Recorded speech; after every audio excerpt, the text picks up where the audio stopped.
오늘 우리 말씀을 통해서 한 사람이라는 제목으로 함께 말씀을 나누기를 원합니다. 요즘 우리 한류 열풍이 있는데 그 중에서 가요도 있고 댄스도 있고 하지만 김치 한류 열풍도 대단합니다. 그래서 예전에는 김치 냄새 난다고, 마늘 냄새 난다고 싫어했는데 요즘은 이 김치 한번 먹어보는 게 자랑거리고 그리고 소문거리입니다. 그래서 이 김치가 많이 알려지고 있는데 외국인들만이 아니라 오늘 우리들도 이 김치를 얼마나 좋아합니까? 뭐든지 김치를 먹어야 우리가 입맛이 좀 개운하고, 그리고 김치는 아무리 먹어도 질리지가 않고, 그리고 사시사철 김치를 먹지 않습니까? 김장 담가서 먹고 또 햇김치 먹고 이렇게 사시사철. 그리고 김치가 만약에 오래됐어요. 오래되면 또 어떻게 먹습니까? 빨아가지고 그리고 묵은지로 도 먹지 않습니까? 그러니까 정말 우리가 이 김치는 아주 우리 한국 사람들이 사랑을 하는데, 또 외국인들도 사랑을 하는데 왜 이렇게 김치가 사랑을 받을까? 왜 사람들이 김치를 이렇게 좋아할까? 그럴 수밖에 없는 이유가 있습니다. 김치는 그냥 만들어지는 게 아니에요. 적어도 5번 죽습니다. 우리에게 김치가 되기 위하여서 5번 죽어서 김치가 되니까 김치가 좋을 수밖에 없는 거죠. 어떻게 죽습니까? 처음에 밭에서 한번 뽑힐 때에 죽는 거죠. 그리고 나서 뽑힌 이 배추를 칼로 쫙 반을 자르니까 죽죠. 얼마나 저 쓰라리겠어요. 여러분 한번 생각해 보세요. 근데 저기 쓰라리에다가 뭘 쫙쫙 뿌려요? 소금을 갖다 뿌리니 얼마나 따갑겠습니까? 왜 소금 뿌려서 3번째 죽습니다. 그 다음에 소금 뿌려서 죽은 절인 이 배추가 어떻게 죽어요? 고춧가루, 이런 생강 막 이런 거에다가 막 그냥 버무리니까 또 죽잖아요. 4번 죽잖아요. 마지막에는 다 죽은 거를 갖다가 독에다가 넣고 장사를 지내지 않습니까? 그래가지고 김치가 우리 뱃속에 오기 때까지 5번이나 죽어요. 5번. 한 번 죽어도 대단한데 5번 죽으니 여러분 이 김치가 대단한 맛이 나지 않겠습니까? 사랑하는 성도 여러분, 김치도 이렇게 생각하면 은혜로운데 오늘 우리 김치보다도 더 은혜로운 메시지가 오늘 본문에 나오고 있습니다. 첫 번째로 살펴볼 때 한 사람의 의미를 우리는 볼 수가 있습니다. 오늘 본문에 보면 눈에 들어오는 단어가 있어요. 여러분이 성경을 읽으실 때 눈에 띄는 단어가 있었습니까? 뭐죠? 써놓고 이렇게 보여드려도 몰라요. 한 사람, 한 사람. 한 사람이라는 단어가 계속 나왔어요. 몇 번 나왔는가? 지금이시면 늦었습니다. 7번 나옵니다. 7번 나오는데 여러분 12절에 보시면 뭐라고 나옵니까? 그러므로 한 사람으로 말미암아. 15절에도 보니까 한 사람의 범죄를 인하여. 16절에 범죄한 한 사람으로 말미암은 것과 같지 아니하니. 17절에 한 사람의 범죄로 말미암아. 19절에 한 사람이 순종하심으로. 5번 나왔죠. 2번은 그 뒤에 또 이렇게 반복적으로 2구절에서 2번 나옵니다. 그래서 7번 나옵니다. 한 사람이 7번 나오는데 한 사람이 7번 나온다고 한 사람을 말하는 게 아니에요. 실질적으로 거기에는 두 사람이 나오는 거예요. 근데 두 사람을 각각 한 사람 한 사람을 지칭하니까, 자, 여기에 한 사람, 여기에 한 사람, 그러면 단어는 한 사람이지만 제가 몇 분을 말한 거예요? 2분을 말하고 있잖아요. 여기 한 사람, 여기 한 사람. 지금 이 본문의 내용이 바로 그런 구성으로 되어져 있는 거죠. 그러면 여기 한 사람이 나오는 그 두 사람은 첫 번째 어떤 사람입니까? 아담이 나오고, 그 다음에 또 한 사람은 예수님이 나옵니다. 예수님이. 그런데 아담은 어떻게 됐느냐? 한 사람 아담은 죄로 말미암아 사망을 가져왔어요. 그런데 한 사람 예수님은 우리에게 생명을 주셨단 말이에요. 구원을 주신 예수님. 그러니까 한 사람이 죄를 주기도 했고 한 사람이 우리에게 구원을 주기도 했다. 이게 오늘 본문 말씀의 핵심이라는 내용입니다. 아담이 우리로 하여금 사망에 이르게 하고 죽게 했다면 예수님으로 우리는 다시 구원함을 받고 새 생명을 얻게 된 것이죠. 18절에 보면 그 내용이 나옵니다. 18절 함께 읽겠습니다. 시작.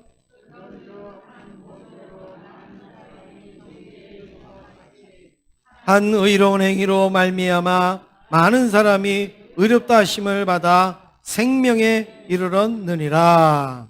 예. 여기 한 범죄자로 많은 사람이 정죄에 이른 것 같지. 이게 누구예요? 누구예요? 아담. 한 의로운 행위로 말미암아 많은 사람이 의롭다 하심을 받아 생명에 이르게 됐다. 이건 누구예요? 예수님. 한 사람이 죄를 지었지만 모든 인류가 죄를 지은 거예요. 한 분 예수님이 십자가 지셨지만 우리가 모두 다 구원함을 얻게 된 거예요. 여러분, 이걸 어떻게 이해할 수가 있는가?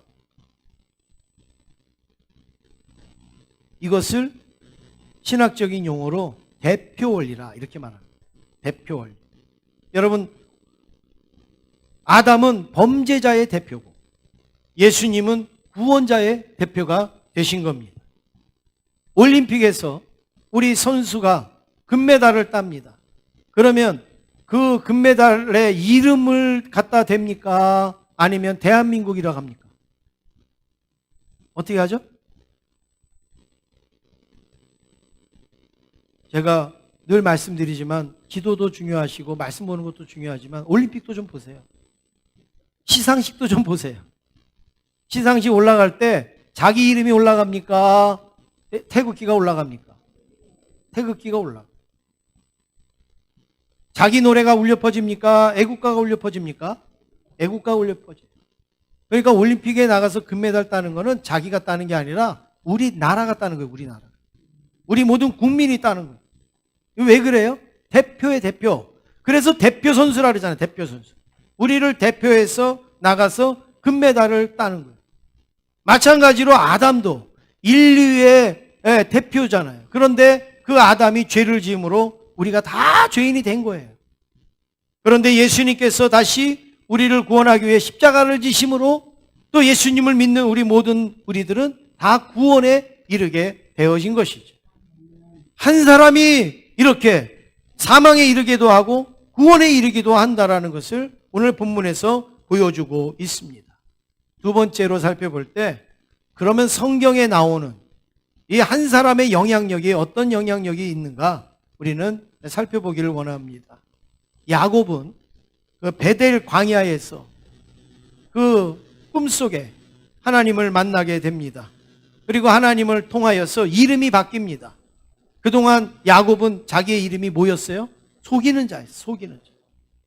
그런데 이제 야곱의 이름을 뭐로 바꿉니까? 이스라엘이라. 이스라엘. 야곱이 누구를 만남으로요? 하나님을 만남으로.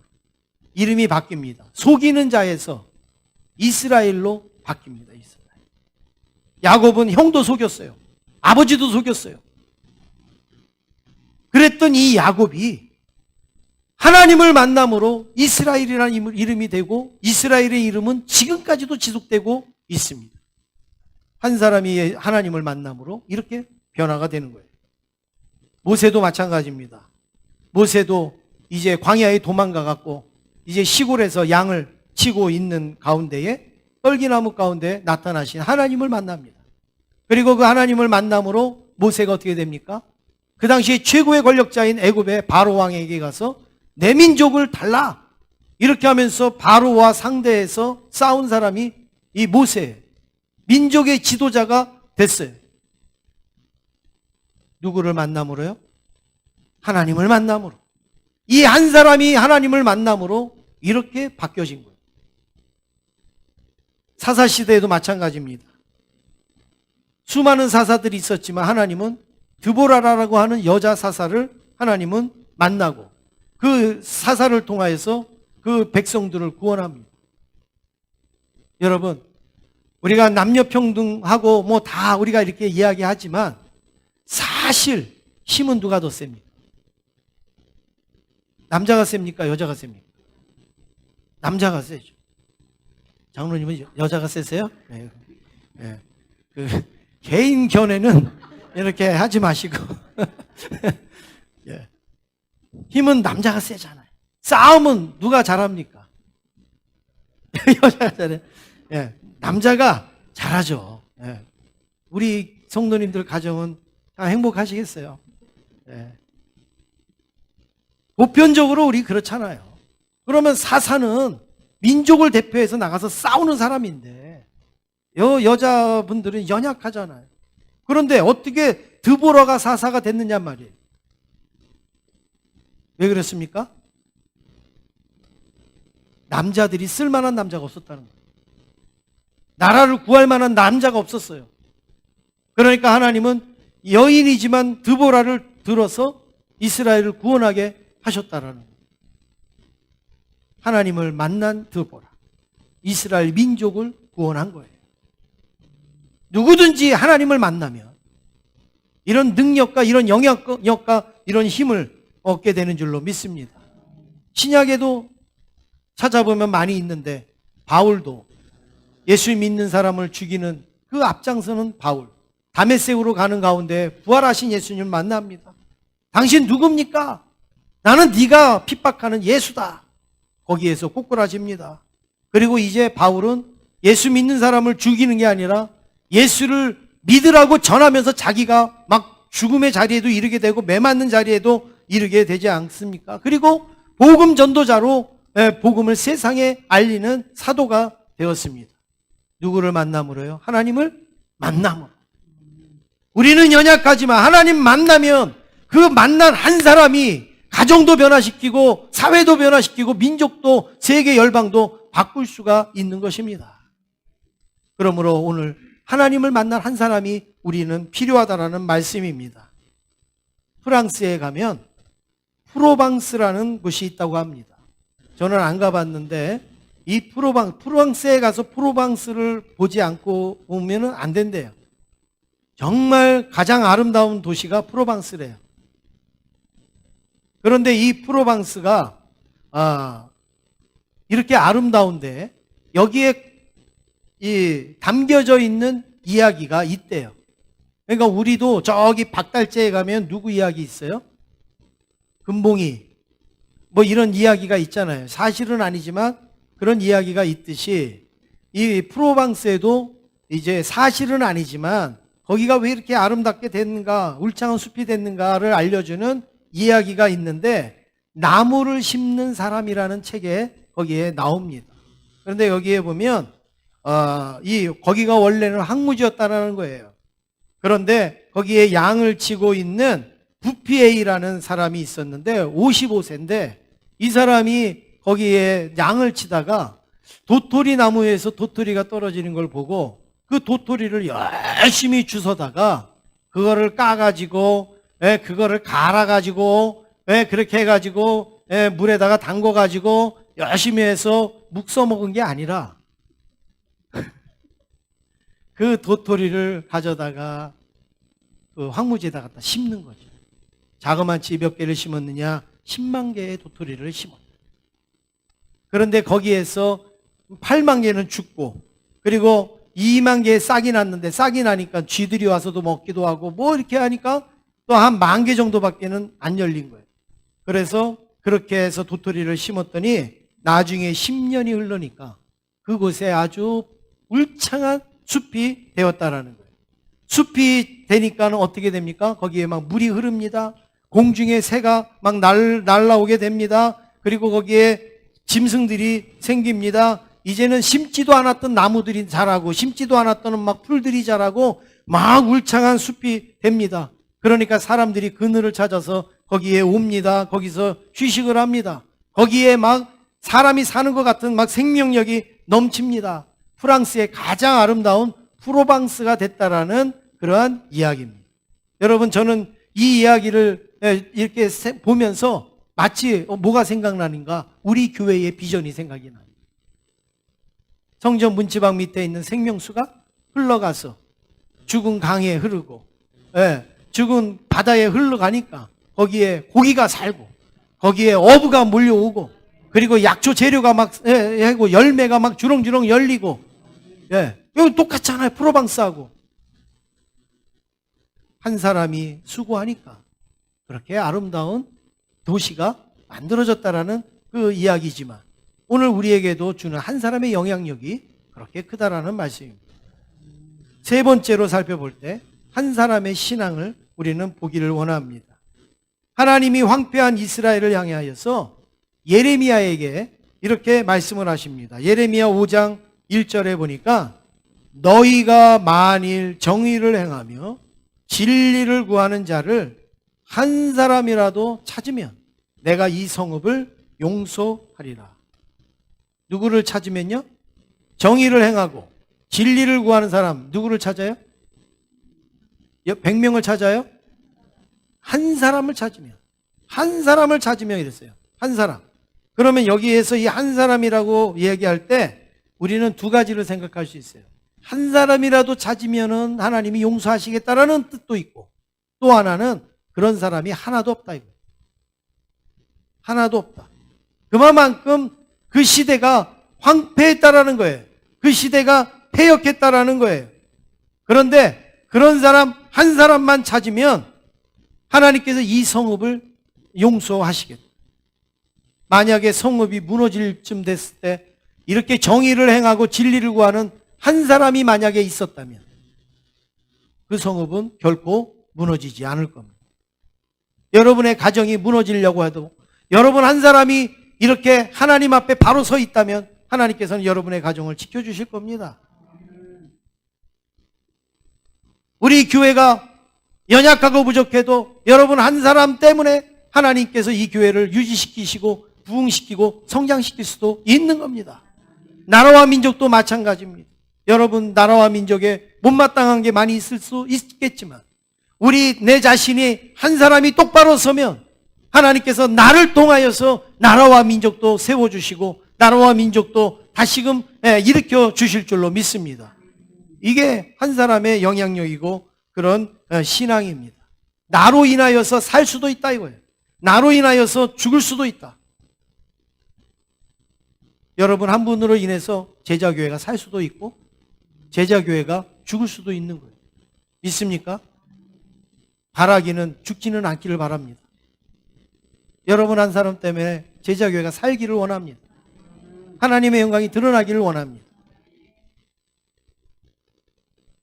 헤어샵의 원장님이 있는데 그 헤어샵의 원장님은 아주 자부심이 큰 원장님이에요. 내가 이 손님들의 머리를 만지는 이게 얼마나 중요한 일인가. 아주 자부심을 가지신. 왜 그런가? 그래 물어봤대요. 아니 원장님은 무슨 그렇게 자부심이 있으십니까? 말도 마세요.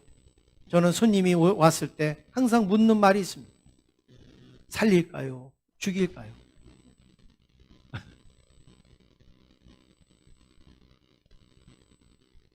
숱이 없고 힘이 없는 머리 있는 사람들은 원장님한테 뭐라 그래요? 네, 머리를 팍팍 살려주세요. 그리고 막 머리가 막 뻗쳐 있는 분은 뭐라 그래요? 아유 머리 좀 죽여주세요. 그 살리고 죽이는 권세가 누구에게 있어요? 원장님에게 있다는 거예요. 그러니까 이분이 자부심을 갖는 거예요. 머리를 감기면서 내가 살리기도 하고 내가 죽이기도 한다. 여러분 어디에서든지 우리 이런 자부심이 있어요. 나 한 사람에 대한 자부심이 있어요. 나는 있어나 마나, 나는 하나 마나, 나는 존재감도 없어. 여러분 그건 신앙적인 거 아닙니다. 사도행전에 보면 아주 은혜로운 여인이 나옵니다. 자주장사 누디아라는 여인인데, 자주장사라고 하는 것은 요즘으로 말하면 염색, 옷에다가 염색을 하는 그런 사업인데, 이 그리스 아테네 뭐 이런 빌립보 이런 지역에 가면 지금도요 이 염색업은 세계 대단한 그 일입니다.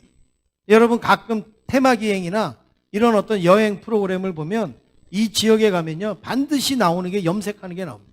가죽을 염색하든 아니면 옷감을 염색하든 그게 나와요. 막 천연 염색을 해가지고 막 층층이 이렇게 다랑이 농같이 돼가지고 막 염색하는 그런 장면이 나오잖아요. 근데 지금 이 루디아도 바로 그런 일을 한 사람인데 그 당시에 옷을 염색했다. 그런 대단한 사업가입니다. 아주 큰 사업을 하는 사람이. 누가 그냥 옷 그냥 가리려고 옷을 입지 거기다가 색깔을 만들어서 누가 입습니까? 돈 많은 사람들이 하는 거죠. 그러니까 그 일을 하는 이 루디아는 그래도 괜찮게 사업하는 그런 여인이었단 말이에요. 그런데 이 여인이 누구를 만납니까? 바울을 만납니다. 어떻게 만나는가? 이 만나는 장면도요, 아주 정말, 참, 멋있습니다. 바울이 이제 빌립보에 가서 복음을 전하려고 갔는데 안식일이 됐어요. 안식일이 됐으면 어떻게 합니까? 가서 예배를 드리든지 아니면 기도를 하든지 성경을 읽든지 해야 되잖아요. 그래서 바울과 그 전도하는 사람들이 어디 회당이 없는가 그리고서 쭉 돌아다니는데 회당이 없는 거예요. 유대인들은요, 남자들 10명만 모이면 회당을 짓는데요. 어디 가든지. 근데 빌립보에는 회당도 없었어요. 그래서 바울이 이거 어디 가서 예배를 드리지? 어디 가서 기도를 하지? 그리고 쭉 돌아다니다가 어디에 갔는가? 강가에 간 거예요, 강가에. 거기 강가에 가니까 거기에 누가 와 있는가? 여인들이 앉아서 강가에서 이야기를 하고 뭐 하는 거죠. 아마 염색 이걸 했으니까는 옷을 염색하는 일을 했는지 몰라요. 아까 그 처음 보여주신 그림에 보면 거기에 이렇게 물가에 여인들이 있잖아요. 여인들이 있고 그리고 이제 이쪽에 바울 일행이 이제 거기 간 거예요. 여러분 저기에서 보면 누가 루디아 같아요? 가운데 화려한 스카프를 여인이 루디아 같겠죠? 그래서 이렇게 거기에서 만나는 거죠. 그래서 바울이 이 사람들한테 복음을 전합니다. 루디아와 그 여인들에게 복음을 전합니다. 그때 다른 사람들은 어땠는지 모르지만 루디아가 예수님을 만납니다. 예수님을 영접합니다. 그리고 완전히 변화되고 헌신을 합니다. 그래서 그 다음부터는 바울이 복음 전도하는 일에는 늘 쫓아다니고 그리고 늘 동행하기도 하고 그리고 협조를 하고 그리고 사업을 하니까 어떻게 합니까? 전도할 수 있는 비용도 되고 뭐 이런 여러 가지 편리 시설을 제공해요. 그리고 가장 중요한 거는 자기의 집을 바울이 사용하도록 합니다. 그래서 바울 일행들이 와서 자기도 하고 먹기도 하고 쉬기도 하고 하는 그렇게 이제 전도를 하는 가운데 자기의 집을 이렇게 사용하게 합니다. 그러다가 나중에 어떻게 됩니까? 거기에 모여서 기도도 하고 거기에 모여서 예배도 드리다 보니까 루디아의 집이 빌립보 교회가 됩니다. 지금 저기가 루디아 기념교회인데 지금 그 앞에 물 이렇게 고여 있는 곳이 예전에 빌립보 교회의 자리였다라고 알려지고 있고 지금 그걸 기념해서 저 뒤에다가 요즘에 와갖고 지은 그런 교회가 되어졌는데 여러분 이 루디아가 바울을 만나고 예수님을 만남으로 인하여서 어떻게 합니까? 빌립보 교회가 생긴 거예요. 그리고 그 빌립보 교회가 유럽의 복음을 전하는 전초 기지가 된 거죠. 그래서 모든 전도의 그 원동력이 어디서 나오는가? 빌립보 교회에서부터 나가요. 그리고 빌립보 교회가 복음을 전할 수 있도록 물질도 기도도 여러 가지로 헌신을 합니다. 이 한 여인의 신앙이 바로 이렇게 빌립보 교회를 만들고 온 세계에 복음을 전하는 그런 영향력이 나타나게 된 것입니다. 여러분 그렇습니다. 오늘 저와 여러분들의 믿음 하나가 저와 여러분들의 헌신 하나가 신앙 하나가 세상을 바꿀 수가 있습니다. 변화시킬 수 있습니다. 신앙이 아닌 것도 우리는 바꾸는데 신앙으로 믿음으로 하면 여러분 그게 왜 안 되겠습니까? 제가 한 10년 전쯤에 여러분들에게 소개한 이야기가 있습니다. 사막에 숲이 있다라는 책을 제가 소개를 했는데 혹시 기억에 나시는 분은 절대 치매에 안 걸리실 거고 기억이 안 나시는 분은 또 다시 한번 또 들으시면 좋겠습니다. 중국에 네이몽구라는 지역이 있습니다. 이 네이몽구는 아주 황폐한 사막 지역이에요. 근데 이 네이몽구 여러분은 잘 모르시겠지만 여러분, 우리도 잘 압니다. 우리도 아주 익숙합니다. 어떻게 익숙할까요? 황사의 근원지가 여기입니다. 우리가 그렇게 황사하는 근원지, 여기에 모래바람이 나와서 이제 우리나라에 황사로 오는 거예요. 그런데 이 네이몽구라는 오지에 바이완상이라는 남자가 삽니다. 이 바이완상이라는 남자가 거기 오지에서 사는데 어떻게 하다가 결혼을 하게 됐어요. 그런데 저쪽 내륙에 있는 아리따운 여인이 시집을 온 거예요. 인이전이라는 여인이 이렇게 시집을 온 거예요. 저 황량한 저 사막에 시집을 온 거예요. 기가 막히겠죠. 시집을 와서 보니까 기가 막힌 거예요. 이걸 여기서 남편만 이렇게 보고 살아야 되는데 이걸 어떻게 사는가. 대부분 사람들은 낙심하기도 하고, 그리고 우울증 걸리기도 하고, 그리고 막 엉망으로 살았을 텐데, 이 인위전이라는 이 여인은 어떻게 하는가? 나무를 심습니다. 저 황량한 사막에다가 나무를 심어요. 그리고 물지개에다가 물을 지어다가 그 나무에다가 물을 넣습니다. 땅이 무슨 옥토도 아니고 비료가 있는 것도 아니고 저 내리치는 저 사막에 저렇게 무모하게 나무를 심는데 1400만 평. 저는 이게 감이 안 옵니다. 어느 정도인지. 1400만 평의 나무를 쭉 심습니다. 그리고 물을 길어다가 물을 줍니다. 우리도 나무를 심어보면 여러분 나무가 다 자라든가요? 아니 죽는 것도 있고 뭐 하잖아요. 그런데 저런 지역에서 나무를 심는다? 이게 얼마나 견디겠어요? 죽는 게 더 많겠죠. 심어만 놓으면 알아서 비가 내리고 하면 좋겠지만 아니잖아요. 다 물을 지게에다 날라서 그 물을 그걸 줘야 되는 거예요. 이 일을 몇 년을 했는가? 20년을 했다는 거예요. 20년을 쫙 하고 나니까 어떤 일이 일어났는가? 울창한 숲이 생긴 거예요. 여기 보세요. 저 강가에 이제 그 나무들이 자라기 시작합니다. 그리고 저렇게 큰 가로수들이 생기기 시작합니다. 그리고 어떻게 됩니까? 저렇게 버드나무가 이제 강가에 그렇게 생깁니다. 아까 프로방스는 이야기지만 여기에는요, 이건 진짜 사실이에요, 사실. 지금 시간이 더 지났으니까 지금 더 울창한 숲이 됐겠죠. 그래서 여기에 힌트를 얻어서 우리나라 그 NGO 단체가 여기 가서 청년들 데리고 가서 요즘도 나무 많이 심습니다. 왜냐하면 여기에 나무를 많이 심어야 뭐가 없어요? 황사가 줄어드니까. 그래서 나무를 많이 요즘도 가서 심고 있습니다. 인위전이라는 한 사람이 이렇게 한 거예요. 저도 한 사람입니다. 여러분도 한 사람입니다. 나무를 심어서 황사를 막는 사람이 있는가 하면 나 하나밖에 아니라고 대충대충 살아가는 사람도 있을 겁니다. 사랑하는 성도 여러분, 하나님은 많은 사람 중에 나 한 사람을 주목해서 보시는 거예요. 많은 사람이 있다고 그 사람을 보는 게 아니라 많은 사람 중에서 나 한 사람을 보는 거예요. 많은 사람 중에 여러분 한 분을 보시는 거예요. 많은 사람들이 기도합니다. 그런데 그 기도 가운데 여러분 한 분의 기도를 주님께서는 귀담아 들으시는 것이죠. 많은 사람이 헌신을 합니다. 그런 헌신 가운데 여러분의 한 분의 그 헌신을 하나님께서는 귀하게 여기시는 겁니다. 혹시 우리 마음 가운데 둘만 되면 하지 그런 분이 있어요? 열만 되면 하지 그런 분이 있어요? 많이 모이면은 하지 그러는 분이 계십니까? 여러분 그렇지 않습니다. 나부터 먼저 시작하는 거야. 나 하나만이라도 하는 거야. 나 하나만이라도 충분해.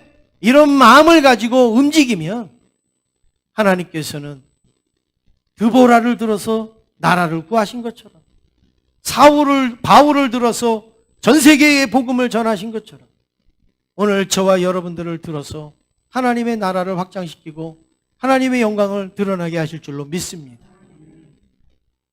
은혜의 축복이 여러분 한 분을 통하여서 흐르게 하여 주실 줄로 믿습니다.